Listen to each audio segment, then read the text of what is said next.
025. Authorisation group ఇవన్నీ not required. So save చేస్తాము. Functional area 11111 has be created. So మనం XL master sheet లో functional ఏరియాకి సంబంధించిన నేమ్ ని మన నెంబర్ ని 11111 5 1s మనం మెన్షన్ చేసాము. సో నెక్స్ట్ స్టెప్ ఏంటంటే define credit control area. So credit control ఏరియాని మనం క్రియేట్ చేయాలి. సో బిఫోర్ దట్ మనకి క్రెడిట్ కంట్రోల్ ఏరియా ఇవన్నీ కూడా మనకి ఇంటర్వ్యూలో యాజ్ ఏ ఫ్రెషర్ గా మనకి స్టార్టింగ్ నుంచి మనం చేసేటువంటి ప్రతి కాన్ఫిగరేషన్ లో ప్రతి దానికి సంబంధించి for example define business area అంటే ఏంది, క్రెడిట్ కంట్రోల్ ఏరియా ఏంటి, కంపెనీ అంటే ఏంది, కంపెనీ కోడ్ అంటే ఏంది, గ్రూప్ ఆఫ్ కంపెనీ ఇవన్నీ కూడా మనకి యాజ్ ఏ ఫ్రెషర్ గా ఇంటర్వ్యూకి వెళ్ళినప్పుడు ఇవన్నీ కూడా ఇంటర్వ్యూ రిలేటెడ్ క్వశ్చన్స్ ఉంటాయండి. So then define credit control area. Credit control area అంటే credit control area is nothing but to control the credit transactions. To control the transactions, so like customer related transactions as well as vendor related transactions.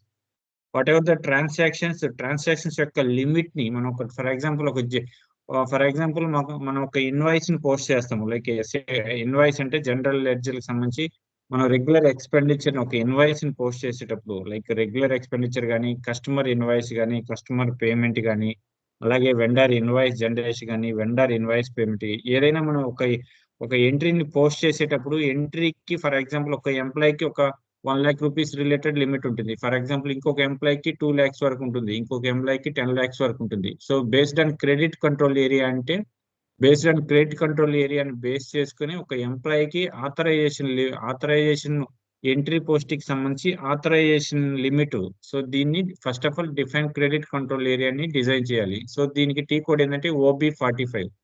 So OB45 T code ని use చేసుకొని మనం create చేయొచ్చు, as well as ఇక్కడ mention చేసినటువంటి path ని base చేసుకొని create చేయొచ్చు. So before కంపెనీలో మనం ఎలా చేసామంటే ఫస్ట్ 2 digits అలాగే క్రెడిట్ కంట్రోల్ ఏరియాకి CA అని మెన్షన్ చేస్తాం. సో ఇక్కడ ఏంది మన బిజినెస్ ఏంది Reliance digital. So Reliance digital కి RDCA Reliance digital credit control area. So long text లో కూడా మెన్షన్ చేసుకున్నాం.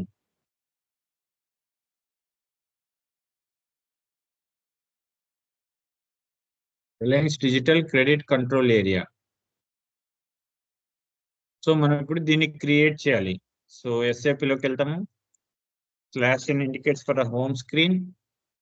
So we are using the T code OB45. OB45 T code.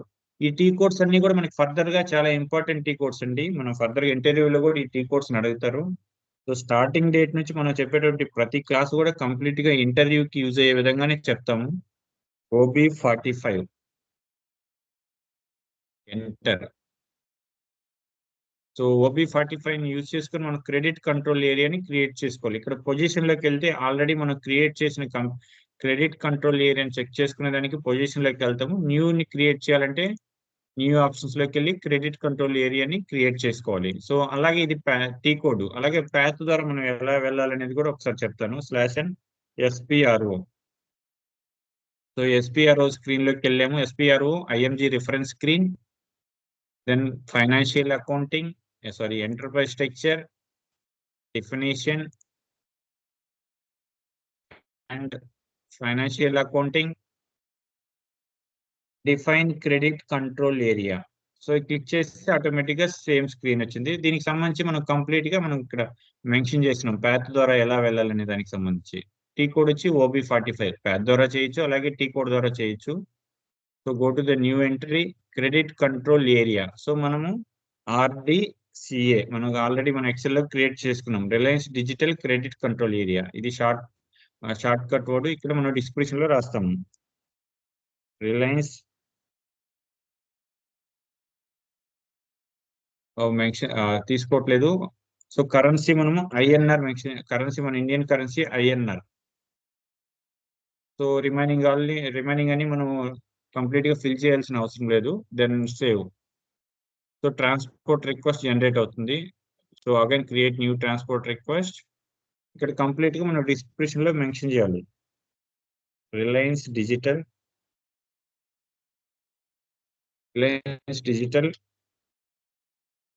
Credit control area.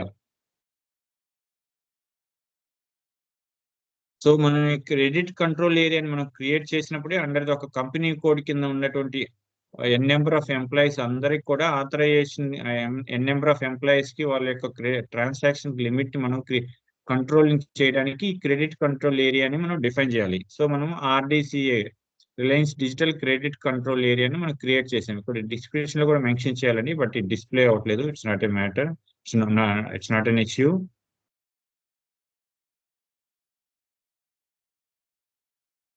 So next 9th configuration మనము 8th configuration complete అయింది. 9th configuration లో assignment of company code to credit control area. So మనం ఇప్పుడు create చేసినటువంటి company code ని, what ever ఏదైతే మనం create చేసిన కంపెనీ కోడ్ ఉందో దాన్ని మన యొక్క కంపెనీ కోడ్కి అసైన్ చేయాలి. ఎప్పుడైతే మనం అసైన్ చేస్తామో అప్పుడు మాత్రం దానికి రిలేటెడ్ గా మనకి ట్రాన్సాక్షన్స్ ని మానిటరింగ్ చేయడానికి పాసిబిలిటీ ఉంటుంది. సో దీనికి టీ కోడ్ వచ్చి OB38. So go to the SAP/n OB38.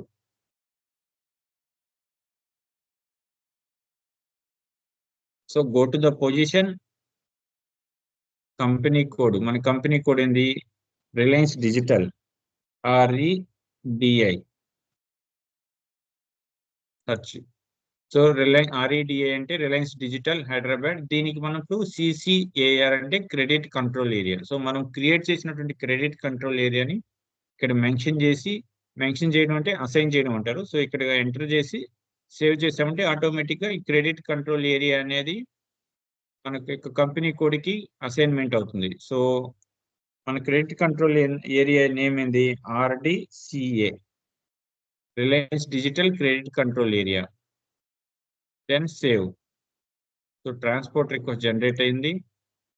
So short description లో credit assignment of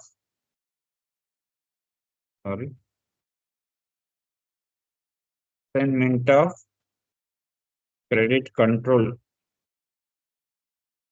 control area to company code.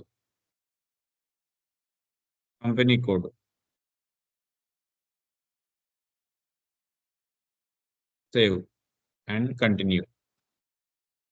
So మనం ఇప్పుడు 9th కాన్ఫిగరేషన్స్ కూడా కంప్లీట్ చేసాము. సో ఇది మొత్తం కూడా మనకి రియల్ టైంలో కూడా ఇదే విధంగా కాన్ఫిగరేషన్ చేస్తారు. బేస్డ్ ఆన్ టీ కోడ్స్ అయితే పాత్ యూస్ చేసుకుని రియల్ టైంలో కూడా ఒక రియల్ టైంలో కంప్లీట్ గా ఇంప్లిమెంటేషన్ ప్రాజెక్ట్ లో స్టార్టింగ్ చేసేటువంటి వర్క్ అండి.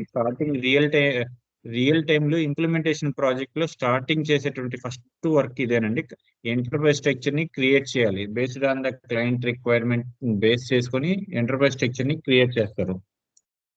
సో మనం కంప్లీట్ గా ఈ 9 కాన్ఫిగరేషన్స్ కంప్లీట్ అయింది. సో దీనికి రిలేటెడ్ గా ఈ 9 కాన్ఫిగరేషన్స్ లో అసలు మనకు ఒక్కసారి థియరీ బేస్డ్ ఇన్ఫర్మేషన్ ని ఒకసారి ఎక్స్ప్లెయిన్ చేసుకుందాం ఈ రిమైనింగ్ సెక్షన్ లో. సో నెక్స్ట్ క్లాస్ లో ఏంటంటే నెక్స్ట్ ఎంటర్ప్రైజ్ స్ట్రక్చర్ అయిన తర్వాత గ్లోబల్ కాన్ఫిగరేషన్ అనే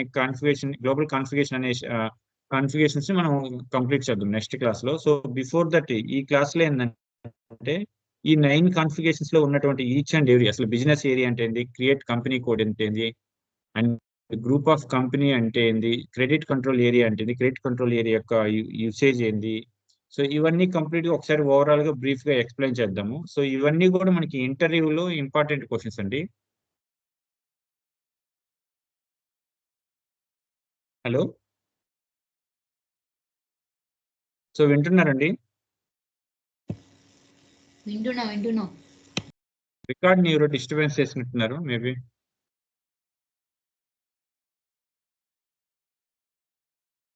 రికార్డ్ కట్ అయ్యి మళ్ళీ రికార్డ్ కట్ అయిందండి. సో దయచేసి ఎవరు రికార్డ్ ని డిస్టర్బ్ చేయబాకండి. వీడియో అనేది డివైడ్ అయ్యి 2 వీడియోస్ గా వస్తుంది మళ్ళీ.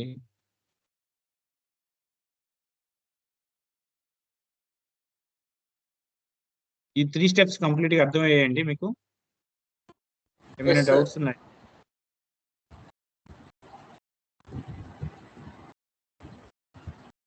ఏమైనా డౌట్స్ ఉన్నాయండి? No sir. Sir credit control area గురించి ఒకసారి చెప్పారు ఇంకోసారి, అంటే ఎందుకు క్రియేట్ చేశారు అని. ఓకే.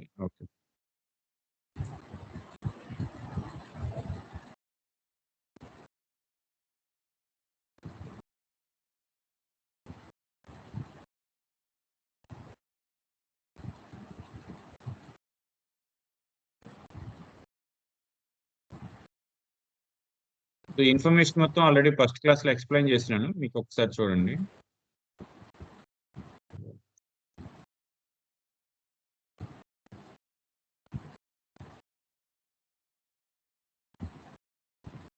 సో ఇక్కడ చూడండి, క్రెడిట్ కంట్రోల్ ఏరియా అంటే మనకు సింపుల్ గా it helps in administrating the credit management functions related to the customers. So not only customers, vendors related also we can control this, we can use this credit control area. So first of all, credit control area అంటే ఏంటంటే ఒక organisation లో ఒక particular ఎంప్లాయీకి ఒక related ఎంట్రీని ఏదైనా like SA document అంటే daily regular గా జరిగేటువంటి ట్రాన్సాక్షన్ సంబంధించిన డాక్యుమెంట్స్ కానీ, కస్టమర్ రిలేటెడ్ డాక్యుమెంట్స్ కానీ, vendor related documents. So what ever ఏదైనా డాక్యుమెంట్ కి సంబంధించి ఒక ఎంట్రీని పోస్ట్ చేయాలంటే, పోస్ట్ చేసేటప్పుడు బేస్డ్ ఆన్ ద ఎంప్లాయీకి సంబంధించి ఒక ఎంప్లాయీ 6 months ఎక్స్పీరియన్స్ ఉంటుంది, ఒక ఎంప్లాయీకి 1 year ఎక్స్పీరియన్స్ ఉంటుంది. బేస్డ్ ఆన్ ఎంప్లాయీ యొక్క ఎక్స్పీరియన్స్ ని బేస్ చేసుకుని పర్టికులర్ ఎంప్లాయీకి ఆ ట్రాన్సాక్షన్ సంబంధించి లిమిట్ ని, ట్రాన్సాక్షన్ సంబంధించి ఎంట్రీని పోస్ట్ చేసేదానికి లిమిట్ ని అప్రూవల్ ఇస్తారు. సో ఒక ఎంప్లాయీకి 1 lakh ఉంటుంది, ఒక ఎంప్లాయీకి 2 lakhs ఉంటుంది. సో ఈ విధంగా బేస్డ్ ఆన్ ఎంప్లాయీ యొక్క ఆథరైజేషన్ ఎంప్లాయీ యొక్క క్రెడిట్ లిమిట్ ని బేస్ చేసుకొని ఎంప్లాయీకి సంబంధించి ఇన్వాయిసెస్ ని పోస్ట్ చేయడానికి మెయిన్ గా ఈ క్రెడిట్ కంట్రోల్ ఏరియాని ఉపయోగిస్తారు. ఎక్కువగా ఏంటంటే క్రెడిట్ రిలేటెడ్, కస్టమర్స్ రిలేటెడ్ సినారీస్ లో వీటిని యూజ్ చేస్తారండి.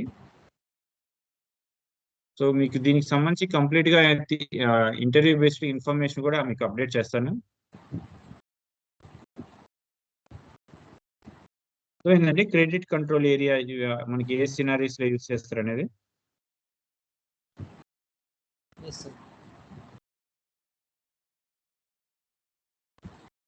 సో నెక్స్ట్ కాన్ఫిగరేషన్స్ లో కొంచెం స్టార్ట్ చేద్దామా ఈ రోజు వీడియోలోనే. మీరు ప్రాక్టీస్ చేయట్లేదని నేను డిలే చేస్తున్నాను, నాకు చెప్పుకుంటా వెళ్ళండి, నాకేం not an issue. Daily 1 hour 2 hours అని చెప్తాను. నేను స్టార్టింగ్ డెమో క్లాస్ చెప్పాను కదా, 1.5 hour చెప్పాను.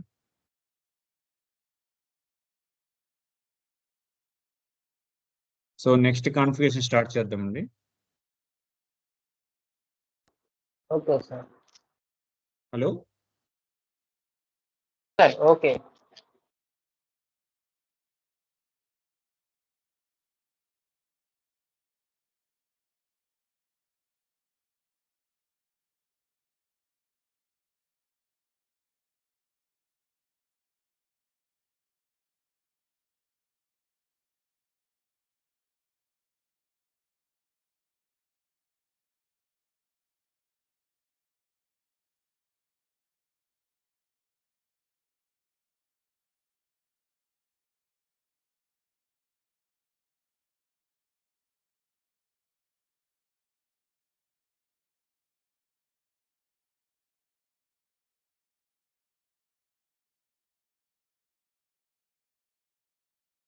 సో గ్లోబల్ సెట్టింగ్స్ సంబంధించి కంప్లీట్ కాన్ఫిగరేషన్స్ ఇలా ఉంటాయండి, మీకు 1 by 1 ఎక్స్ప్లెయిన్ చేస్తాను.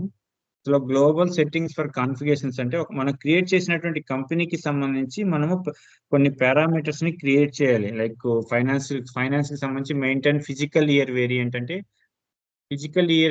అంటే మన ఇండియాకి సంబంధించి ఫిజికల్ ఇయర్ వేరియంట్ V3 అని ఉంటుంది. సో అట్లా డిఫరెంట్ టైప్స్ ఆఫ్ కంట్రీస్ కి సంబంధించి ఫిజికల్ ఇయర్ వేరియంట్లు డిఫరెంట్ టైప్స్ ఆటోమేటిక్ గా ఫ్రీ డిఫైన్డ్ గా ఉంటాయండి. సో ఫిజికల్ ఇయర్ వేరియంట్ అంటే is nothing but financial year I mean ఒక financial year March to April వరకు ఉన్నటువంటి, మార్చ్ టు ఏప్రిల్, దాని తర్వాత వచ్చినటువంటి అగైన్ ఒక 4 స్పెషల్ పోస్టింగ్ పీరియడ్. సో మీకు first of all posting periods ఏంటంటే ఇవన్నీ కూడా డైరెక్ట్ గా మీకు కాన్ఫిగరేషన్స్ కి వెళ్తే కొంచెం డౌట్ ఉందండి. దీనికి సంబంధించి కంప్లీట్ గా మళ్ళీ థియరీ ఇన్ఫర్మేషన్ కూడా ఒక క్లాస్ లో మీకు ఎక్స్ప్లెయిన్ చేస్తే దెన్ ఆటోమేటికలీ మీరు దాని గురించి అర్థం చేసుకోగలుగుతారు. దాని గురించి నేను నెక్స్ట్ క్లాస్ లో థియరీ గురించి ఎక్స్ప్లెయిన్ చేసి చేద్దాం అనుకున్నాను. సో బట్ బిఫోర్ దట్ ఒకసారి దీని గురించి ఎక్స్ప్లెయిన్ చేద్దాము. So maintain physical year variant అనేది ఆటోమేటిక్ గా మనకి SAP లో ఫ్రీ డిఫైన్డ్ గా ఉంటుంది. సో V3 అనేది. సో అలాగే మనం assign company code to physical year variant. So ఇదేంటంటే ఫిజికల్ ఇయర్ వేరియంట్ V3 అని అంటే. సో ఫిజికల్ ఇయర్ వేరియంట్ అంటే మనకి ఫైనాన్షియల్ ఇయర్ నే యాజ్ పర్ SAP టెర్మినాలజీలో ఫిజికల్ ఇయర్ అంటారు. సో మన ఇండియన్ ఫైనాన్షియల్ ఇయర్ ఎప్పటి నుంచి స్టార్ట్ అయ్యి ఎప్పటి నుంచి ఎండ్ అవుతుందంటే April 1st నుంచి స్టార్ట్ అయ్యి March 31st కి ఎండ్ అవుతుంది. సో దీన్ని ఫిజికల్ ఇయర్ వేరియంట్ అంటారు. సో SAP లో ఏంటంటే ఫిజికల్ ఇయర్ వేరియంట్ అనేది మన SAP లో physical year variant is nothing but financial year. So physical year variant ని క్రియేట్ చేస్తాము. తర్వాత assign company code to physical year variant, మన యొక్క కంపెనీ కోడ్ కి ఫిజికల్ ఇయర్ వేరియంట్ ని అసైన్ చేస్తాము.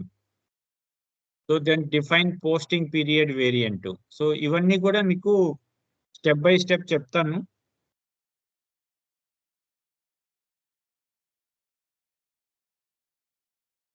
సో మనం ఈ రోజు గ్లోబల్ సెట్టింగ్స్ ఫర్ కాన్ఫిగరేషన్స్ లో మన ఫస్ట్ ఒక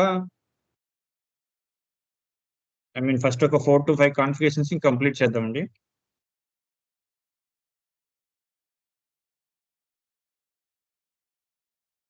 కంప్లీట్ గా అన్ని క్యాన్సిల్ చేసుకొని దీంట్లో ఆల్మోస్ట్ 13 ఉన్నాయండి. సో మీకు ఒకసారి బ్రీఫ్ గా ఈ రోజు క్లాస్ చెప్పే ముందు మీకు ఓవరాల్ గా అసలు మనం ఈ ప్రాసెస్ ఎలా ఉంటుంది అనేది గురించి ఒకసారి చెప్తాను. క్రియేట్ చేసినటువంటి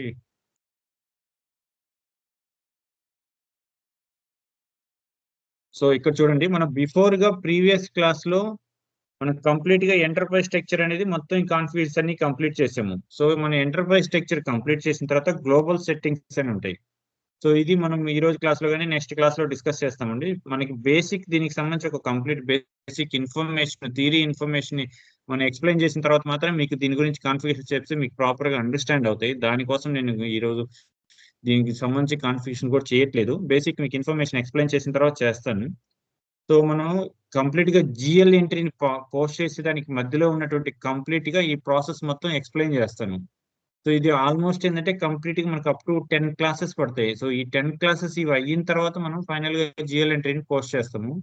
సో దీనికి సంబంధించి ఒక ప్రాపర్ ఇన్ఫర్మేషన్ ని ప్రాపర్ స్టెప్ బై స్టెప్ ఎలా చేయాలని దానికి మించి చెప్తాను. సో నిన్న క్లాస్ లో ఎంటర్ప్రైజ్ స్ట్రక్చర్ కంప్లీట్ చేసాము. సో దెన్ గ్లోబల్ సెట్టింగ్స్, కంపెనీకి సంబంధించి గ్లోబల్ సెట్టింగ్స్ అన్ని మనం ప్రాపర్ గా కంప్లీట్ చేయాలి. సో తర్వాత ఏంటంటే చార్ట్ ఆఫ్ అకౌంట్స్ క్రియేట్ చేయాలి. చార్ట్ ఆఫ్ అకౌంట్స్ ని క్రియేట్ చేసిన తర్వాత జిఎల్ గ్రూప్స్ ని క్రియేట్ చేయాలి. సో జిఎల్ గ్రూప్స్ అంటే మనం ఒక జిఎల్ లెడ్జర్ ని క్రియేట్ చేసే ముందు ఆ జిఎల్ లెడ్జర్ దేనికి సంబంధించి, ఏ జిఎల్ గ్రూప్ కి సంబంధించి అనేది మనం ఎక్స్ప్లెయిన్ చేసుకోవాలి. సో దీన్ని బేస్ చేసుకొని మనం జిఎల్ గ్రూప్స్ ని క్రియేట్ చేయాలి. తర్వాత జిఎల్ అకౌంట్స్ ని క్రియేట్ చేయాలి. సో జిఎల్ అకౌంట్స్ ని ఎప్పుడైతే మనం జిఎల్ అకౌంట్స్ ని క్రియేట్ చేసిన తర్వాత మనం ఎంట్రీస్ పోస్ట్ చేస్తాం. సో ఈ ప్రాసెస్ అన్ని కంప్లీట్ గా మనం జిఎల్ ఎంట్రీకి పోస్ట్ చేసే ప్రాసెస్ చేయాలంటే అప్ టు 10 క్లాసెస్ ఉంటాయండి. సో దీనికి సంబంధించి 1 by 1 చేద్దాము. బట్ గ్లోబల్ సెట్టింగ్స్ ని మనము హలో సార్ మేడం, ఈ గ్లోబల్ సెట్టింగ్ కాన్ఫిగరేషన్ స్టార్ట్ చేద్దామా? దీనికి సంబంధించి బిఫోర్ థియరీ ఇన్ఫర్మేషన్ ఎక్స్ప్లెయిన్ చేసిన తర్వాత స్టార్ట్ చేద్దామని అడుగుతున్నాను మిమ్మల్ని. అంటే ఇంకా స్టార్టింగ్ ఎంటర్ప్రైజ్ స్ట్రక్చర్ కూడా కంప్లీట్ చేయలేదు మీరు, ప్రాసెస్ ప్రాక్టీస్. అందువల్ల నేను అది కంప్లీట్ చేయకుండా దీంట్లోకి వస్తే మీకు ప్రాసెస్ కూడా అర్థం కాదు అసలు.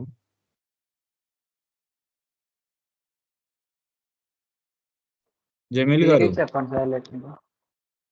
సార్ థియరీ చెప్పండి సార్ ఫస్ట్, తర్వాత థియరీ. Okay okay okay.